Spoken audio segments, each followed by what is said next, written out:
Prepaid metre এটাকে আমরা মানি না, বাতিল, এবং এটা আমরা প্রত্যাখ্যান করেছি। 3 থেকে 4 গুণ বিল চলে আসে। এটা আমরা সম্পূর্ণভাবে নারায়ণগঞ্জে বাতিল এবং বয়কট করেছি। এই যে নারায়ণগঞ্জ সহ সারা দেশে বিশেষভাবে যারা বিদ্যুৎ গ্রাহক তারা সকলে একটা আতঙ্ক এবং একটা হয়রানি এবং যন্ত্রণার মধ্যে আছে। বিভিন্ন জেলার মধ্যে প্রিপেড মিটারের কার্যক্রমকে জোরদার করা হয়েছে। গ্রাহকদের মতামত না নিয়ে নানাভাবে গ্রাহকদের বাসা বাড়িতে এই প্রিপেড মিটার লাগানো হচ্ছে। এটা হবে ওই কোম্পানির উপরওয়ালার জন্য। তারা একটি ইস্ট ইন্ডিয়া কোম্পানির মতো একটা কোম্পানি তৈরি করেছে, নানা প্রকার ট্যাক্স এবং নানা প্রকার যন্ত্রণা হয়রানি স্বীকার করবে। আমাদের প্রত্যেকটা গ্রাহকদের বাসা বাড়িতে যেখানে 1000-1500 টাকা বিল ছিল সেখানে চলে আসছে 3 থেকে 4 গুণ বিল চলে এসেছে। এই ডিপিডিসি কর্তৃপক্ষ তারা 7টা স্ল্যাব করেছে, বিভিন্ন রেট তৈরি করেছে। ওই রেটের কৌশলে আমাদের গ্রাহকদের কাছ থেকে ব্যাপক অঙ্কের 3 গুণ 4 গুণ বিদ্যুৎ বিল তারা নিয়ে যাচ্ছে।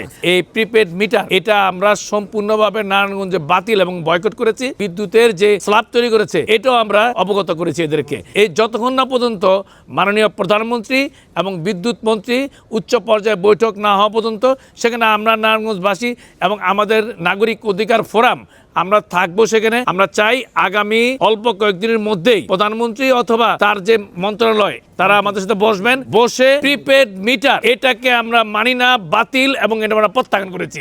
কোথাও প্রিপেড মিটার লাগানো যাবে না। 7টা স্ল্যাব যে শোষণের কৌশল এবার তৈরি করেছে, এই স্ল্যাব ভেঙে শুধুমাত্র 2টা স্ল্যাব রাখতে হবে। অতিরিক্ত বিদ্যুৎ বিল বাতিল করতে হবে। ধন্যবাদ।